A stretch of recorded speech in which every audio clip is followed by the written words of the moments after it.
Part 5. The Last Night. Mr. Utterson was at home one evening when Dr. Jekyll's servant came to the house. "Good evening, Paul," the lawyer said. "What can I do for you?" He looked at the servant for a moment. Poole was very white and frightened. "What's the matter?" asked Mr. Utterson. "Mr. Utterson," Poole said, "there is something wrong at Dr. Jekyll's house. I am very worried." Mr. Utterson gave the man a glass of wine. "Drink this," he ordered, "and try to be calm. Tell me everything. Why are you afraid?" "I think something has happened to the doctor," Poole said. "Something has happened to Dr. Jekyll? What do you mean?" demanded Mr. Utterson. "I want you to come to the house, sir. Poole said. Then you can see for yourself, sir." Mr. Utterson walked to Dr. Jekyll's house with the servant. It was a cold March night. The wind was strong. The streets were empty, and Mr. Utterson was nervous. He was sure something bad had happened. The two men reached the house. Poole knocked on the door. Another servant opened the door, and Mr. Utterson entered the house. All Dr. Jekyll's servants were standing in the hall. They looked frightened. One of the servant girls began to cry. "Be quiet," Poole told her angrily. Then he turned to Mr. Utterson. "I'm sorry, sir. They're all afraid," he explained. "Will you come with me, sir? I want you to hear something. Please be very quiet." The servant led Mr. Utterson through the house to the laboratory. Then he spoke again.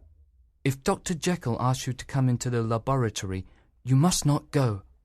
Poole knocked on the door of the laboratory and called out, "Mr. Utterson is here, Dr. Jekyll. He wants to see you, sir." A voice answered from inside the laboratory.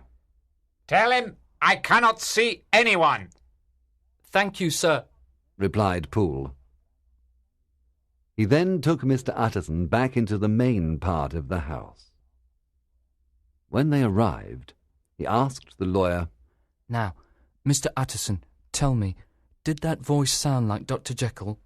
"His voice is different, certainly," Mr. Utterson admitted. "Different?" repeated Poole.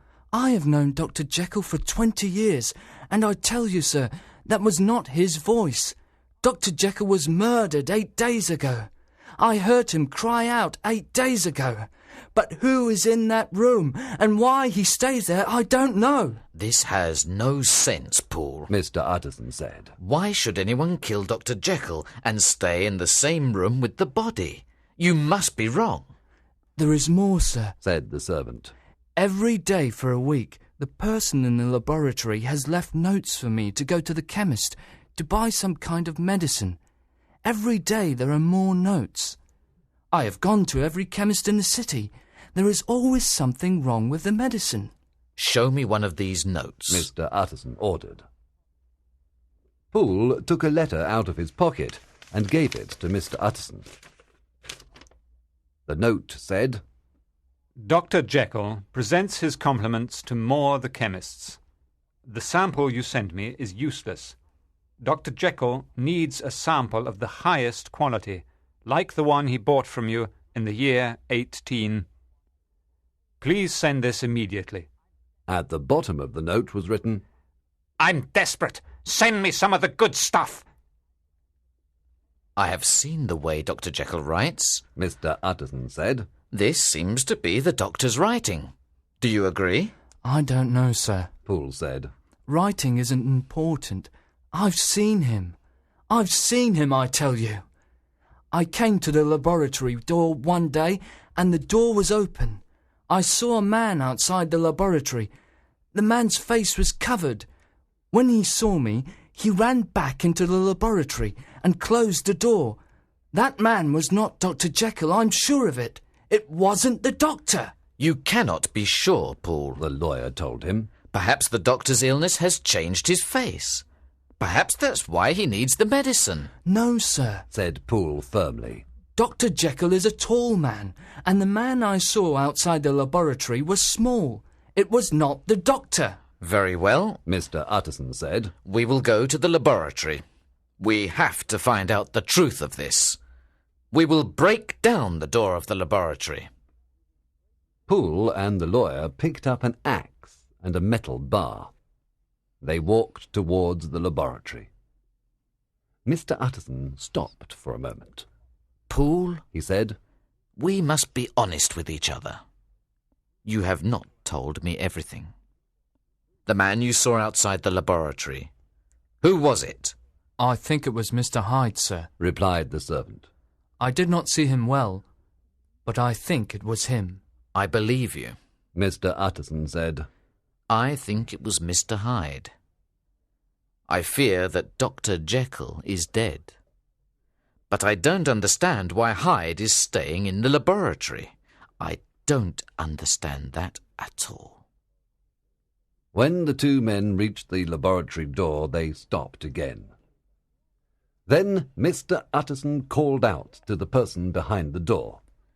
Jekyll, this is Utterson. Open the door. I must see you. A voice from behind the door answered the lawyer's command. Now, Utterson, now! That's not the voice of Henry Jekyll. The lawyer said to Poole. Let's break down the door. Poole hit the door of the laboratory with the axe. They heard a frightened cry from the other side. Ah! The door was strong, and Poole hit it 5 times before it opened. Mr. Utterson looked into the room. A man's body lay on the floor. It was Edward Hyde. He was dressed in the doctor's clothes. Hyde is dead, Mr. Utterson said to Poole. We will now look for the body of Dr. Jekyll. The two men looked everywhere in the laboratory for the doctor, but they found nothing. Perhaps he ran away. Mr. Utterson said at last. He went to the door that opened onto the street. The door was locked, and the key was on the floor. It was impossible for someone to have left the laboratory. They returned to the laboratory and searched carefully. This is the medicine which Dr. Jekyll ordered from the chemist. Said Poole. And here are the doctor's papers. Mr. Utterson took his friend's papers and began to read them. One of them was a new will. The new will gave all the doctor's money to Mr. Utterson. Don't understand it. Mr. Utterson said to Poole. Hyde has been here in the laboratory for a week. Why didn't he destroy this new will? Then the lawyer picked up another paper. This is a letter from Dr. Jekyll. He shouted to Poole. And look at the date on it. He wrote it today. He must still be alive, Poole. The lawyer read the letter quickly. It said, My dear Utterson, I will not be here when you read this letter. I know the end is near. I want you to read the letter which Dr. Lanyon sent you. Then I want you to read my confession. Your unhappy friend, Henry Jekyll. There is another paper here, Poole told Mr. Utterson. He passed a large document to the lawyer. Do not talk about these papers to anyone. Mr. Utterson told the servant. I will read them, and then I will decide what to do. I will return here before midnight. Then we will call the police. Part 6. Dr. Lanyon's Narrative. When Mr. Utterson arrived home, he went to his safe. He took out Dr. Lanyon's letter. He looked at the envelope. Open after the death or disappearance of Dr. Henry Jekyll. I don't think Henry Jekyll is dead, thought Mr. Utterson. but he has certainly disappeared. Now is the time to read this letter. Mr. Utterson opened the letter and began to read. This is what the letter said. 4 days ago, on the 9th of January, I received a strange letter from Dr. Jekyll. You must read this letter if you want to understand what happened afterwards. Dr. Jekyll's letter to Dr. Lanyon was also in the envelope, and the lawyer read it. It said, Dear Lanyon, you are one of my oldest friends. We have quarrelled, but I still see you as a friend. I am writing now to ask you to do something for me. It is very important. I want you to go to my house tonight. My servant Poole will be there. He knows you are coming. You and Poole must break down the door of my laboratory. Go into the laboratory alone, and from the 4th drawer of the cabinet take the powders and a book that you will see there. When you have the powders and the book, go home immediately. At midnight, a man will come to your house. Please give him the things from my laboratory. This is all I ask you to do. If you want an explanation, the man will give you one. Please do what I ask, Lanyon. It will save your old friend, Henry Jekyll. Dr. Lanyon's letter continued. I thought Dr. Jekyll was mad, but I decided that I should do what he asked all the same. I went to the doctor's house that night, and Poole and I went to the laboratory. We broke down the door, and I entered. I found the cabinet, and took out the drawer with the powders and the book, and I took it home with me. While I waited for the man to come at midnight, I looked at the book. It seemed to be a record of the doctor's experiments. I did not understand what the doctor's experiments meant. At midnight, there was a knock at the door of my house. I went to the door and opened it. There was a small man standing outside. Are you Dr. Jekyll's friend? I asked him. He moved his head. I asked him into the house. He was an ugly little man, and I did not like him. I remember that his clothes were too big for him. The man was very impatient. Where are the powders? He asked me. Have you got them? Be patient, I told him. Sit down for a moment. I am sorry, the man said. Dr. Jekyll sent me here. The business is urgent. I gave the powders to the man. He mixed them together in a glass, and they changed colour. The man then looked at me. You now have a choice, he told me. I can leave the house now, and you will never know what this business is about. Or I can stay, and you will know everything. If I stay, you will see something new and very terrible. Stay, I replied. I want to see the end of this mystery. Very well, the man said. But remember, Lanyon, what you see now is a secret. He then drank the contents of the glass. He cried out and almost fell to the floor.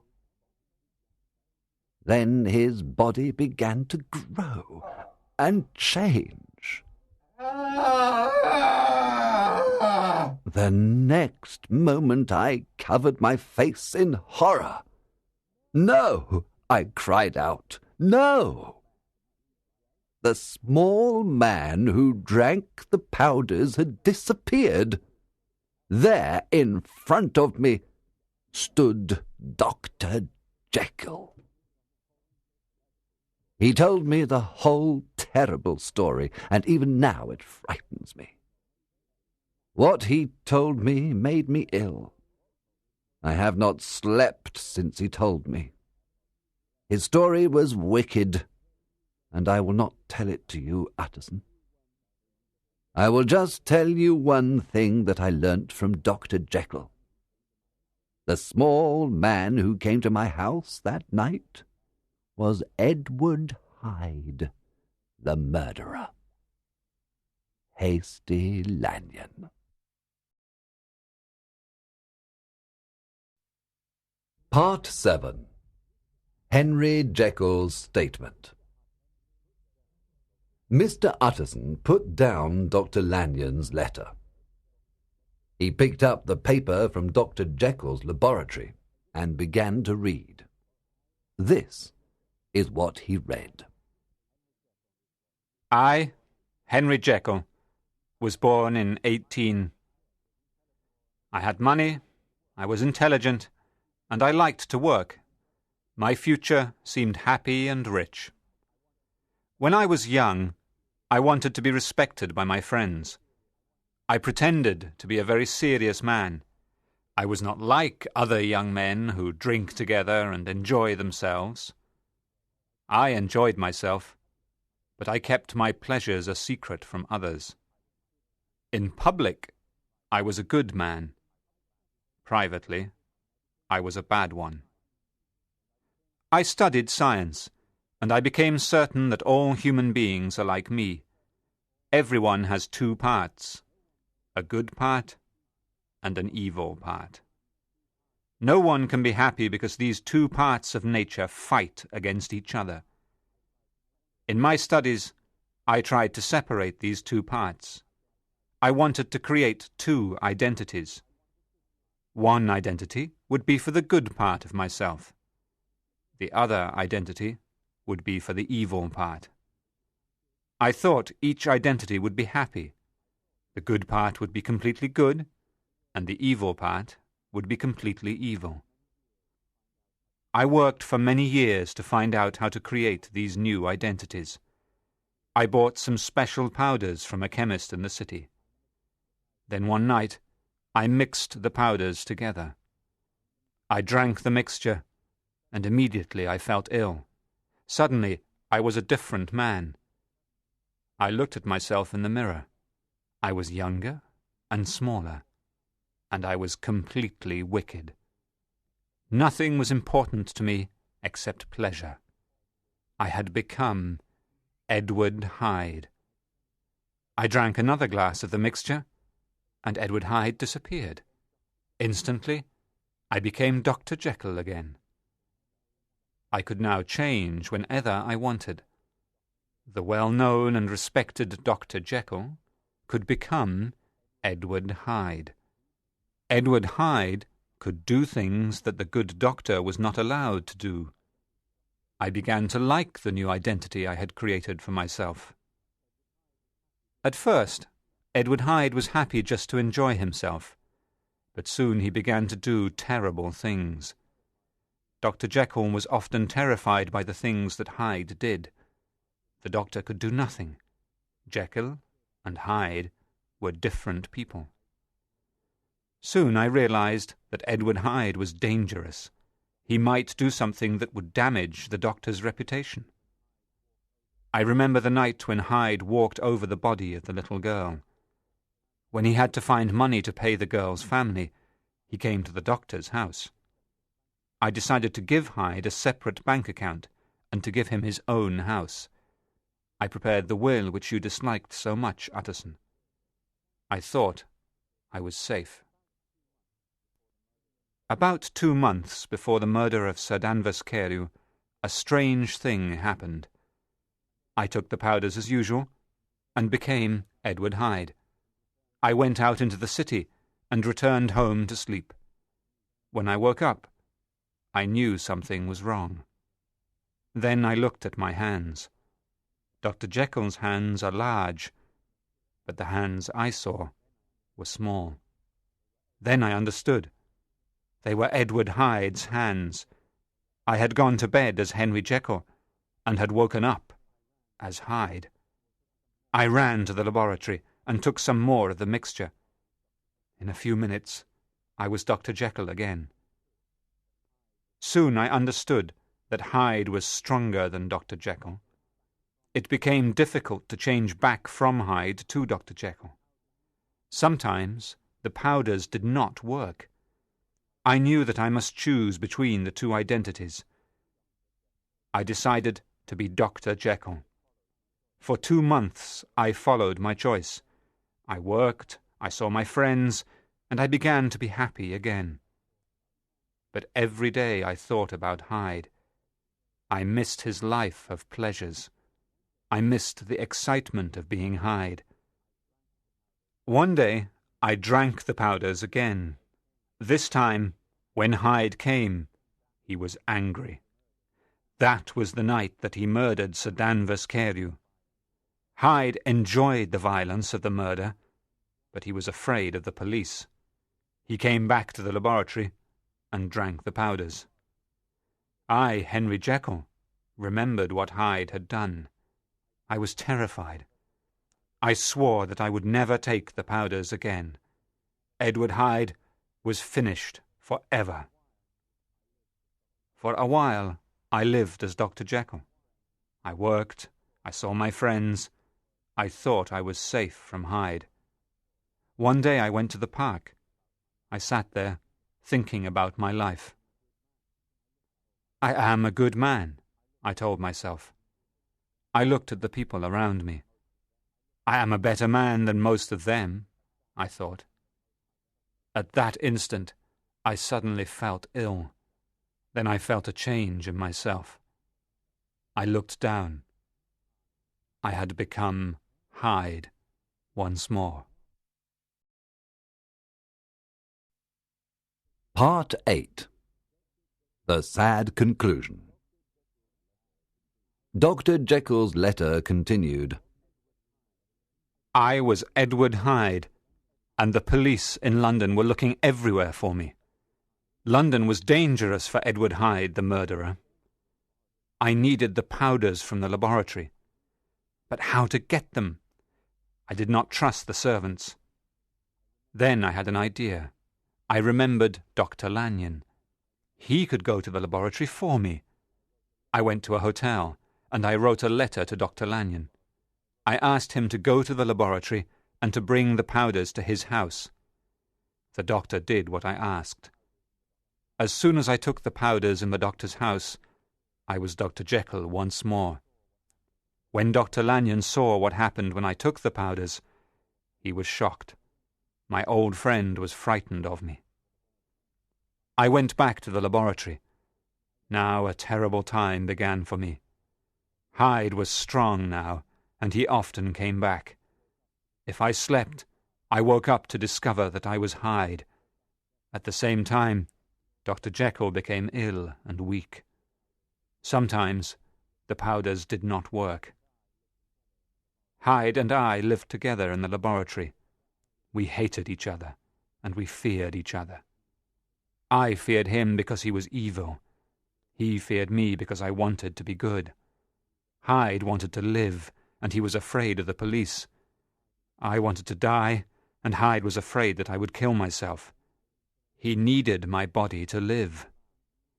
Then I used the last of the powders. I sent Poole to the chemist to buy more. The new powders did not work. I sent him to another chemist, but they still did not work. Again and again I sent Poole to look for the powders, but the result was always the same. Perhaps the original powders contained an impurity, and it was the impurity that made them work. I know the end is close. I will soon become Edward Hyde again. Without the powders, I will be Edward Hyde forever. He will sit here in my laboratory, and he will be afraid of the police. He, too, knows that the end is close. If the police find him, he will die in prison. Or will he find the courage to kill himself? I, Henry Jekyll, do not know. It is not important to me. These are the last moments of the life of your old friend. Now I will put down my pen and put an end to the unhappy life of Henry Jekyll.